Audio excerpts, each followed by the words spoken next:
and mobility going, especially with COVID. And I will just add, and what's the impact of that on the CIO role? Mhm. Um, so it's not going to stop. I think we just saw yesterday Google announced till mid 21, I think everyone's remote. Um, so companies are going to follow, and this has been a major catalyst to shock people into the fact that remote is viable because it has to be. And I think, especially after these first 90 days of COVID, people got to understand that the technical problems are being worked through, and we're now into people problems. Managers, especially, are becoming this disenfranchised group of people, I think, because they're no longer like sitting there watching someone turn up and sit at their table. They have to think about outcomes. So I see it less of a technical problem, and it is a new way of working. It is different, and you do have to think about, how do you work with the team, and how do you um, stay in contact and make sure that things are happening. But the biggest mistake companies and people can make is try and take this off the offline old work way of working in an office and say, okay, we're just going to do that online. And I've heard horror stories where, okay, you have to be logged into the Zoom at 8 a.m. because that's when your shift starts. And you're going to sit there all day and I'm going to look at you. Like, that's that old mentality and an old way of working. That's not what work from home is about, and not what working digitally is about. And I think there's a call to HR here that how do we help our managers and our leaders and everyone work in this new way of working, and bring people along to outcome-based versus showing up at the office. Yeah, definitely. The notion of outcome based and focused on business results very Yeah. clearly is one of the hallmarks here. But I think this leads very well into the next question. And this is from anonymous attendee. Okay. And Ms. or Mr. Anonymous is asking, what makes a quote unquote modern CIO versus someone who is more traditionally involved with technology for internal use within the Mhm. company? So I think it's touching on the things you were just addressing. Well, yeah. So if we think about revenue and the digital journey, so you have to have the traditional IT things and the traditional CIO, because, and we talk a lot about the trains need to run on time, because if you don't have a network and you don't have all these foundations, you don't have credibility, number one. So you can't just forget about that. It's still critical and important, but it's not the way of the future. It's a commodity. Most of it's all commodity service. The modern CIO, CTO, CDO needs to be thinking about how do we, enable the revenue streams, and get, omni-channel and all these different ways of actually contacting our customers, and what is our customer experience, and then how do we enable everyone to collaborate internally with our customers externally. But it's got to be about revenue. And this is the big switch for the C levels. You have to be thinking about what are those revenue streams, what's coming next, where do you see the industry going, and how do you take what you're doing today and make it as digital as you can. And there's a lot of talk about digital transformation, and I think that's become the latest management consulting thing, which is never a good thing. Um, there's two areas there, though. There's digital transformation internally, which is really digital optimization, and that's what a lot of CIOs have been doing. That's why we exist. Wait, hold on. 20. I'm sorry. Just what is digital? You say digital optimization as opposed to transformation. Just tell us briefly. What do you mean by that? Yeah, And then so go on. digital optimization, it's what's been happening. So 20 years ago, we took finance, and put in ERP. Like that's a digital optimization of financial processes. And we have CRM, and then we have the marketing systems. So they're just efficiency. Yeah, it's efficiencies through digital tools, right? And then the digital transformation, though, is really rethinking how do you go to market. And the real poster child for that is someone like a Netflix. They were delivering physical DVDs. Now you get it online. That's a massive digital transformation of their business. Now, not everyone's a Netflix, but you look at all the retailers now. If you're not online, they're dead. Like these retailers are going out of business now. So that's a couple of big differences. Let's go on to the next question. I think it touches on this quite directly. Robert Davis asks, what role should the IT team play in adopting new technology that requires, and here's the key, a fundamental change in business processes? Yeah. And he's also wondering, are these changes better driven from business teams or from the IT team? How does that work? It has to be a partnership. I'm definitely seeing more of a push to the business teams leading the business process change. And that can be good with the right business leaders. And it's the same on it's two sides, the right business leaders and the right IT leaders. You have to have IT people who think about business and business process, not the technology. So they've got to bridge the gap backwards to the technology and make it work. And SaaS has just made that so much easier today and made it a lot faster. And then the business people have to look at, and this is the partnership still, is what is the change management and the optimization. And as a team, you've got to come to the right, obviously the right solutions and right outcomes. Okay. I'm just going to plow through these questions because I think let's try to take as many as we can. So let's shift gears and let's talk a little bit more about revenue. And we have another anonymous attendee who says, and I like this question, as a CIO, what is it that you look for when getting emails from startup founders asking for feedback on what they're building? But I'd like to just, Ben, that's an important question, but let's just expand that. If you're a CIO and a startup founder is looking at you and say, I want to sell to that person, and you've got all these barriers set up, how do we break through that barrier and get you to not only give us feedback, but we want you to buy? Right. Yeah, it's a tough one. So, number one, you've got to be solving a problem that I have and need solved. So we get trapped a lot in it. Sometimes it works. You have solutions looking for a problem that we don't know about, and sometimes that is actually viable. And it does depend on the CIO. So at a very large company, if you're very early stage, you've got to think twice because you'll get crushed by an enterprise. Because I'll take Verizon Media, 20,000 people, regulations. Like there's just all this crap we have to do. Now, if you want to improve your security and understand what it takes, then you could work with us and we'll put you through the ringer. And if you get through our security requirements, you're going to be pretty good. But it's going to take you a lot of work to do that. And then we work at a scale that you may not be ready for. And so you've got to think about what size company you're going after. The best way to get to me when I was a CIO there was actually if you got to my VPs.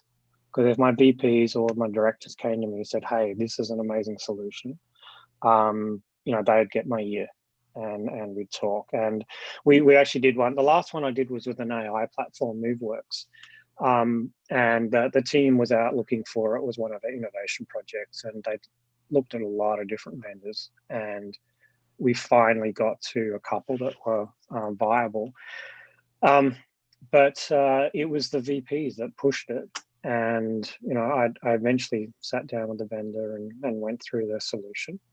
But that was the best way to get to me. Now, when we were small, and I was at Paps, very, very small operation in the brewery, we were left and right. I would try anything because it really was innovative for us to grab a solution. It was quick. We didn't, we're selling beer. We didn't have all these security requirements. So it was actually easier to get to someone at a smaller company. So think about the size of the company you want to go after and what you're trying to solve for. But you've got to be solving a problem for us ultimately. Okay, fine. All of that's in place. I'm happy to talk to your VPs. You know what? Actually, I don't want to talk to your VPs. I want to get you. How do I get you? You don't.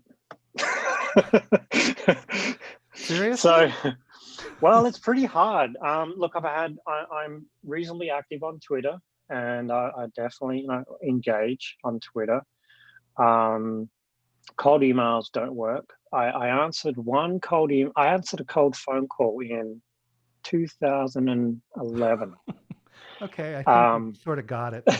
Yeah. All right. That actually led to a sale, funnily enough, because I was looking for a new 10, PBX back then. 10, 10, 10 years ago, 11 years ago. Yeah, that's the last time I answered a cold call. I All don't right. answer my phone. All right. Yeah. So we'll reach Twitter. out to the VPs and we'll try it that way. That seems No, more efficient. Twitter's probably the best way to get me. All right. Uh, let's go on to another question. And I'm going to ask the folks when you submit your questions, if you can keep them on the briefer side, it will help me understand your intent. Uh, so here we have again from an anonymous attendee. God, there's a Yep. lot of anonymous attendees out there, Ben. So Tough questions. tough questions. Hit him hard. Yeah. There you go.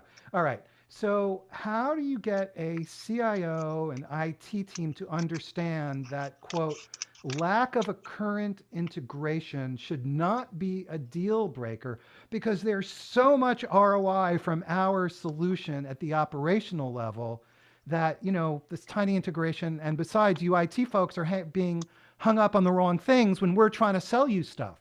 How do we get you to see the light? Yeah. So there's a couple of things there. There's definitely, and once again, I'll talk large enterprise. There is some value, and innovative CIOs will see the value of what we'll call work group innovation. So some group in the business comes up with you've sold into them because you don't like to go IT because we ask hard questions. They love your solution. And then they come to us and, they try, I don't know, say it to me up data that's related to ERP or something. They come to us and they're like, yeah, we want to do this solution, but we've got to get our data over here so we can do our reporting, but there's no integration. That's then a business decision. Okay, if you don't want the data integrated, this company X can't integrate your data. And this is probably a weird way because they all do these days. But that's your decision. It can remain a work group solution, and you should go and test it. You should go, if it's solving your problem. That's where an innovative CEO sees that as this is how we innovate because we can't do everything. And this is the big difference with the old IT shop of no. It's like, no, great, knock yourself out. We understand the limitations. That just means something can't happen. And that's the business decision in that. Now, if it becomes a data issue where, the data is required for, some reporting or some policies or governance or something, it becomes a bit different, and that's then actually not an IT issue. It becomes a governance or security issue. And so we often play this middle road where it's like we see this bigger picture of where things have to go and why things need to be integrated, and we also deal with the business complaining a lot when I can't find my data and why isn't all this in one place. And so we're kind of in that middle road, but innovative groups will be like, yep, work group solution, awesome, run, work it out. Like that's the best use case, the best way to prove a business. Okay, there's another aspect to this which the questioner raises. And Ben, I'm going to ask you at this point to kind of keep your answers on the shortish side because we have a Yeah, lot of okay. questions. So this person also is saying, what happens when the operational executives, the operating VPs, Hmm. want the solution, and then it goes to IT, and IT says no because Yeah. that integration isn't there. Is that genuinely a showstopper? Yeah, it depends on the company and the internal politics you're diving into at that point in time, and that's a hard one to break through. The business people then have to just dig their heels in and say, no, we're doing it. So, But that's the internal conflict. so at that point, you need a very, very strong internal sponsor, really, Yeah, yeah, business side because I've sponsor. seen that where look, I had that issue with the overlords at Verizon where we were doing X and they're like, well, no, this is our solution. I'm like, sorry, it doesn't work for us. We're doing this. So yeah, and yeah, so you need that really strong internal business sponsor and um, just work through that. And so again, it goes back to if you're trying to sell to IT, you want to line up both the operating business sponsors as well as the appropriate operating IT folks, and that's going to be Yeah, your best bet as opposed to just merely pitching the CIO ultimately. yeah, yeah, and don't try and sell something that it's not. If it is a work group solution without integration, just be very open about that, so that it's upfront. And when the business, are talking to IT, they're like setting the right expectations. And so if you know that you're first off you need to be realistic and Yeah. know, but if you know that your solution doesn't have those integrations, and then fundamentally it's for now at least a work group solution, as you said, then don't try to paint it as something more. Is that right? Yeah, yeah, and then understand, be open about your roadmap. That's another critical piece of, hey, this is planned and for X, Y, Z. But also you use it as feedback. To there's a good chance that if this enterprise you're talking to needs it, others will as well. And I think you should register that as okay. Well, maybe we're going to start seeing more people want this. So yeah. Okay, great. That's a very important issue, that issue of selling, Yeah, yeah, obviously. And it's definitely. also very important for CIOs to be in touch with innovative startups because you guys need to be aware of the latest and greatest as Hmm. well. Hmm. So we have another question from Christine Tran. I like this question. What business and technical podcasts do you love? Well, CXO Talk, of course. Well, of course. Um, um, so Kara Swisher, if you want to get up to speed, a Repo Decode, I think she just finished that, but there's a wealth of like amazing conversations there at a very high level of startups and founders and what's going on in the tech business. That's one of my regulars. Alan Hamilton, as well on startups and VCs. Um, I do read a bit of what comes out of Andreessen Horowitz. So you've got to get a mix. Andreessen's obviously the mega VC, so it's interesting to see what they're doing. Benedict Evans he left. I think there's Andreessen, and he spun out this year or something. He has a really interesting email blog, everything. He's smart. So Yeah. yeah, yeah. So if you want to look at where things are going, he's a super smart dude. So yeah, there's a couple, and then I'm in on Twitter conversations, which are getting off Okay. the rails a bit, but yeah. All right. We have another question from Nikhil Kundra. This is a provocative question. I like this one. Good. And Nikhil says, so as a follow up, what you are saying, Ben, as CIO, is that it's up to the business VP then to circumvent IT. Told you it was a I've got good in one. That's a trouble. good. No, yeah, and I've got in trouble for that myself, especially when I was a lowly director, and I helped the business go around IT because IT was just doing stupid things. And I was telling them how to work IT, and how to get around it. Look, it's always a tricky thing when you're up against the internal politics of a company, and the best approach is to get both sides working. As a salesperson, work with in a big company, work with the business and work with IT. That is the best approach, because if you piss off IT and you try to go enterprise wide, you're really going to be on the back foot. So best approach is get both on side, and work through that. But yeah, sometimes the business is just going to do what they do.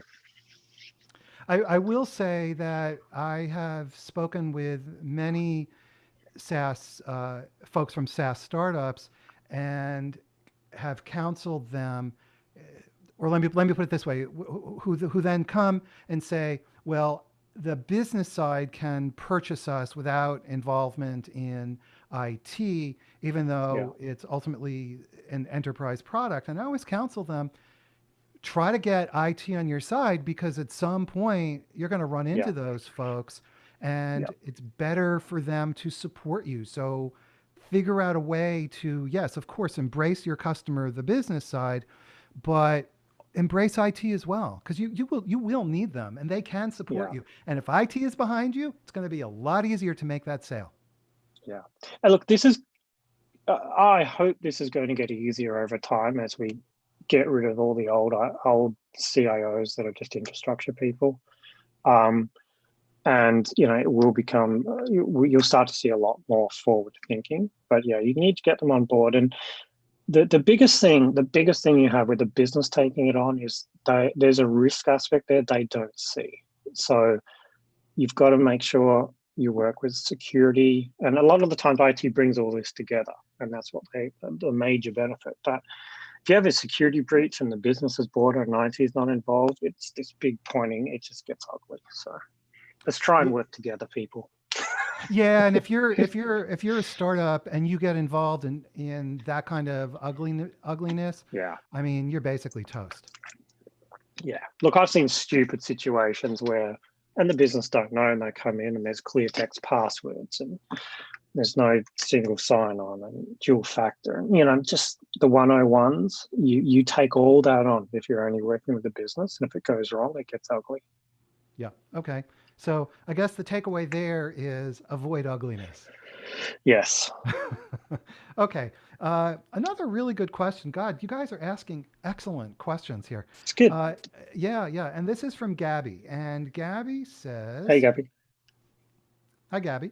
How do you overcome the resistance to IT automation? That is to say, automating routine day to day tasks. Is it still being blocked when it is being blocked by people at all levels who think their job is at risk? But in Mm, reality, there's no better time for automation than now. So essentially, what you've got is the job retention versus efficiency argument, and how do you drive the culture change, and how do you balance and manage that? yeah, yeah. It's tricky. So, was it the start of the question? Was it that IT people are resisting? uh, it's not clear, and Okay. but let's assume that There's it's, just a general resistance to change. yeah. Um, that this really does start at leaders, and you have to have the right leaders in place that can help navigate. And the biggest thing in an organization is to find the change agents, and you have these people that they can be quiet. They're pushed down because the loud people protecting their world are overbearing. Find these change agents, and when you get to a critical mass of change agents, that's when things start to turn. And so work with the people that want to work with the change, if that makes sense.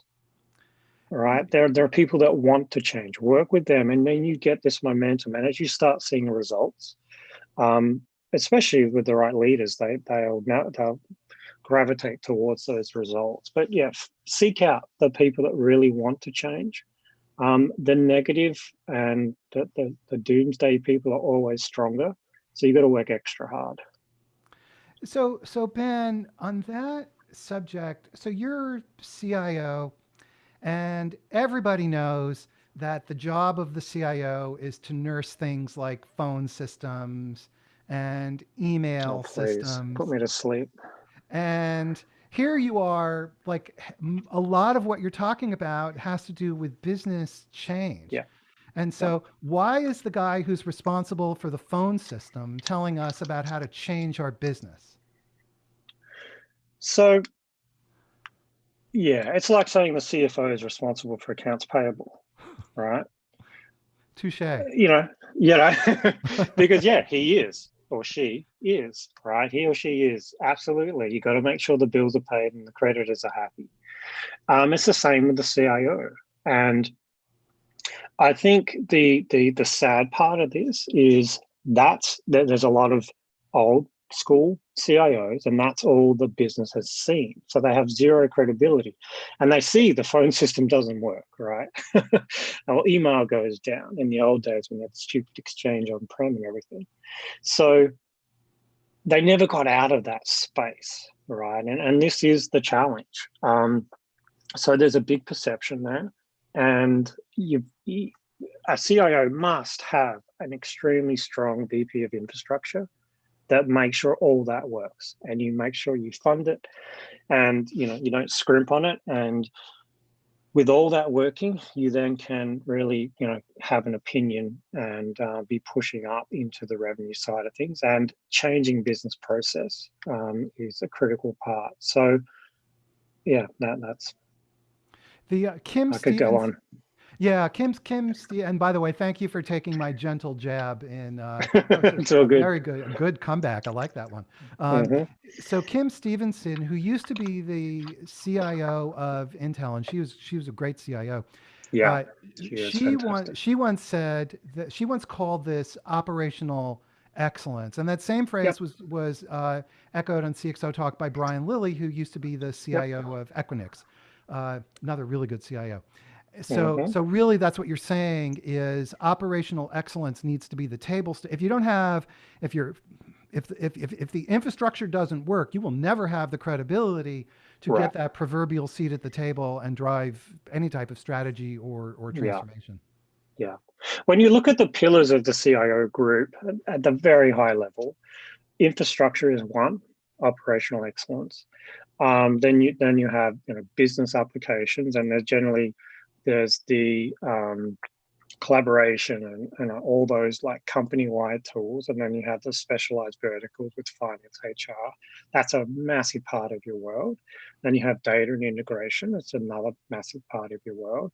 And then you have like business operations, which is your TCO and the purchasing side and managing budgets. And they're four major pillars, and that does spread a bit wider.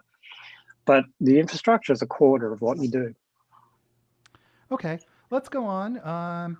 So Mark Mata asks, he says, "What's your honest take?" As opposed to the usual, well, you know what that we've come to expect. It's What's dangerous your asking me that. Yeah, so hey, it's 4 in the morning. You're in Sydney, Australia. It's 4 in the morning. Yeah. We can okay. So what's your honest take on quote unquote business value assessments that vendors are all about these days to justify the value of a new service so that they can get internal approvals? Most of them are bullshit. Um, Just we're not supposed to curse. oh, really? Is that cursing in America? It's not in Australia, Uh, trust me. Okay. Um, All right, so go most of for them are it. BS. Most of them are BS, and it's numbers you can't verify, and they probably have very little relevance to the organization you're talking to because I don't know where you pulled them from, but if it's Gartner or IDC or whomever, they're really high level, and every company has a different cost structure, and most companies don't even understand their cost structure. So they're nice, bit fluffy, and as they're presented, maybe 20% of it's true when we look at them. So yeah, I wouldn't go too hard on that, but So you're not a big fan of paying vendors to kind of come up with fairy tales. definitely not. So Definitely what's not. wrong? Hey Ben, you don't like stories? Nope. What's wrong with a Got good to keep story? Got to keep it real. Okay. Got to keep it real. Yeah. All right. You're a tough customer. Okay. Yeah. Jason Masakowski asks, what technologies are you most excited about from a value creation perspective? Mm. Ooh, that's a hard one. Yeah, this is where being practicing retirement for 4 months isn't good. So I think, yeah, the value creation, I haven't honestly thought a lot about that. I see a lot in the optimization around AI, especially, and how that can optimize processes and everything. The value creation, I haven't actually. I'm going to go look at that now. I like that. Okay. Well, come if you want, come back to it. But let's go on to Yep. another question, and we have a couple that are really very specific, pretty down in the weeds, which I think is useful for these folks who are asking. So let's try a few. Yeah, definitely. Patrick Lowe asks, how would a CIO today value a SaaS solution that improves workforce utilization by internally matching white collar employees with the jobs that need to be done? Is that a top priority or just a nice to have? So workforce utilization Ooh. software that matches white collar employees with jobs that are available, I suppose. Yeah, so it's like knowledge workers and who's available to do what. It actually feels like it's been a constant problem that's never been solved effectively.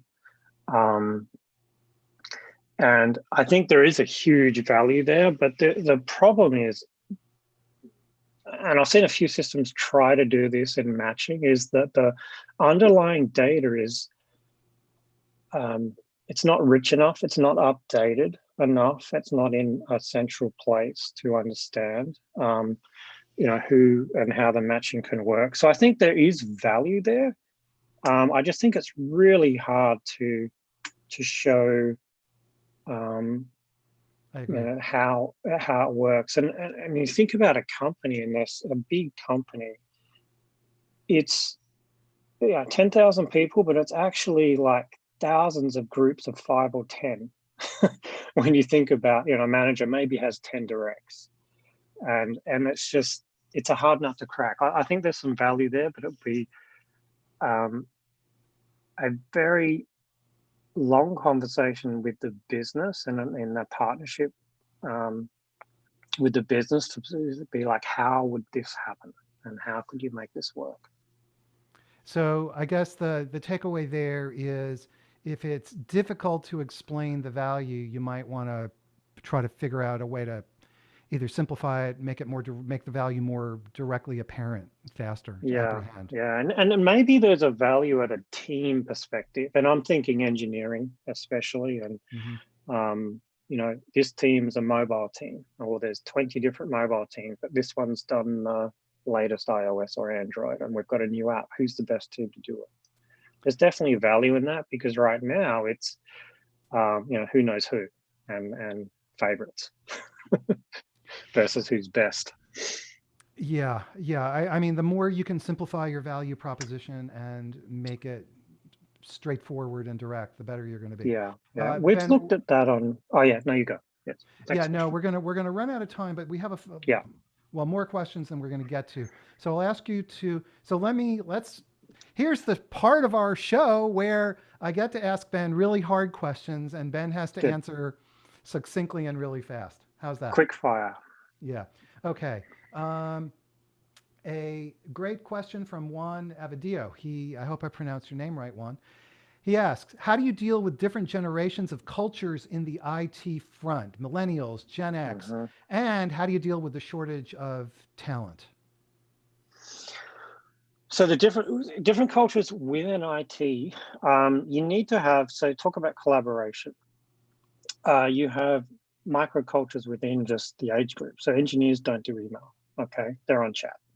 And so when you're communicating, you've got to communicate through all channels, and this goes company wide, to hit different people where they are. That's the critical thing, is understand where these people are and hit them there. Don't just say, oh, we're just going to blast emails out to everyone, because people don't read emails. That's one example. The talent gap,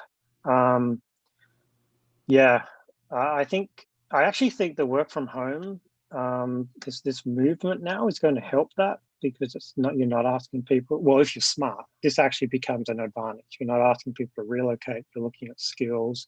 That's going to work. It's not going to end the hunt for talent, and you've got to make sure you've got the right proposition. It's not just money. It's about everything you're trying to do. Okay, let's move on real fast. Yep. Morio, I hope I've pronounced your name correctly, says, why? He's like, this is pleading. Why do CIOs rely on large consultancy firms when Oh there are my God. so many SaaS startups out there with phenomenal solutions, tailing their solutions to Yeah. just exactly your situation? Yeah. Why? This is where I start swearing. It's just a horrible, horrible safety net. And the number one reason people use consultants is someone to blame, and it's a horrible way of working. And I don't do it as much as I can. Okay, another question. I think this is going to be, we're going to run out of time, but this is a very important one actually for the folks in the audience who are startup founders. Renee asks, you mentioned issues that a startup should solve to deal with a CIO. What are these? What are your main issues? And just in general, what are the litany of issues that startups need to address that will satisfy the CIO as the CIO starts to X-ray them and examine them? So the first thing CIO should be looking at is, what business problems are we trying to solve? So it's number one, data wrangling, analytics. There's too many solutions out there, but how do we get data to the right people at the right time? Security will always be top of mind, and I think the work from home has expanded the security issues that we have. How do we know who you are, where you are, and identify you? They're the two biggest areas, but it is about solving those business problems, and we do have to work in both realms there with what business issues are we solving for. Okay. So in the final minute, I'll just ask you, if you're a startup founder, what is the best way to relate to a CIO externally? I mean, you kind of addressed this, but I think every startup founder wants to sell to the enterprise. So just hit it one more time. How do we break through? Have a product that is solving a problem that we have, and that's the trick. How do you know the problems we have? But yeah, have a compelling product, and if you can, in the first 2 minutes, explain how that's going to help us move things forward, then you'll get more time. I guess it's like the ultimate elevator pitch, right? You're selling a VC, you're selling us. What are you trying to sell us? So clarity around the nature of the problem that's being solved and very succinct and clear explanation of the value. Yeah. All right. I think that our time, hey, Ben, you want to just continue doing this for another, I don't know, 3 or 4 or 5 hours? We'll just hijack I'd the go whole 30 thing. minutes. I'd go 30 minutes. Yeah. We can just hijack the whole thing for the rest of the day. Yeah, I'm all good. You know what they'll do is they'll come in with like those hooks that, they sort of pull you off stage. Exactly. All right. Well, thank you. Thank you, Ben Haines, Cool. for taking time to do this with us so much. I hope it helped. And yeah, hit me up on Twitter. And thank you to all the folks who asked great questions. Have a great day, everybody.